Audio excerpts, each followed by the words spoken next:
वह फिर से उठी तो उसे चॉपिंग बोर्ड पर रखा गया था। तब कसाई उसके शरीर पर सॉस लगा रहा था और उसे खाने की धमकी दे रहा था। अपने कुत्ते की जान बचाने और चाकू लेने के लिए उसने कसाई के मौके का फायदा उठाया और छिप गई। जब कसाई वापस आया तो महिला गायब हो गई थी।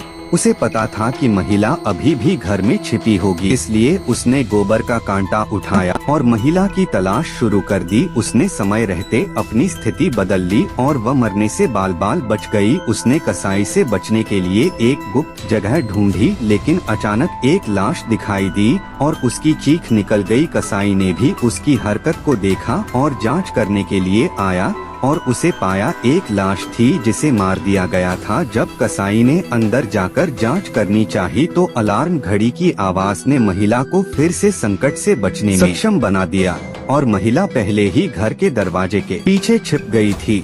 इसका मतलब था कि कसाई पर किसी का ध्यान नहीं गया। लेकिन इस समय कसाई अचानक पलटा और पता चला कि महिला ने फिर से अपनी स्थिति बदल ली है और जब वह वहां थी तो वह उसे ढूंढ रहा था। महिला चुपचाप ऊपर की ओर भाग गई थी और एक कमरे में छिप गई थी। वह घर में बचने के लिए जगह तलाश रही थी और एकमात्र खिड़की जो उसकी जान बचा सकती थी। उसने समझदारी से उसे रेफ्रिजरेटर से हटा दिया और जैसे ही उसने अपना सिर घुमाया उसे पता चला कि रेफ्रिजरेटर में एक लाश थी।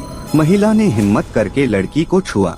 यह पता चला कि लड़की अभी भी जीवित थी और उसे ऐसा न करने का संकेत दिया कि कोई आवाज न करे, क्योंकि उसे पता था कि कसाई इस समय दरवाजे के बाहर है। उसने रेफ्रिजरेटर से शराब की एक बोतल निकाली, रेफ्रिजरेटर का दरवाजा फिर से बंद कर दिया और लड़की से कहा कि वह कोई आवाज न करे। जल्द ही कसाई ने अंदर लात मारी दरवाजा और घर में महिला की तलाश कर रही थी। महिला इस समय एक दीवार के पीछे छिपी हुई थी, कसाई को घातक झटका देने की तैयारी कर रही थी। हालांकि जमीन पर खूनी पैरों के निशान ने पहले ही महिला के इरादों को उजागर कर दिया था। अंत में महिला कसाई के चंगुल से नहीं बच पाई। कसाई ने उसे पहले गरम ओवन में फेंक दिया। महिला जल गई और मदद के लिए चिल्लाने लगी। कसाई से खुद को छोड़ने की भीख मांगने लगी। महिला की चीख पुकार से कसाई भी परेशान हो गया। ओवन महिला के शरीर में एक शामक स्मृति सुई डाली और फिर तापमान बढ़ने पर महिला भी लाल हो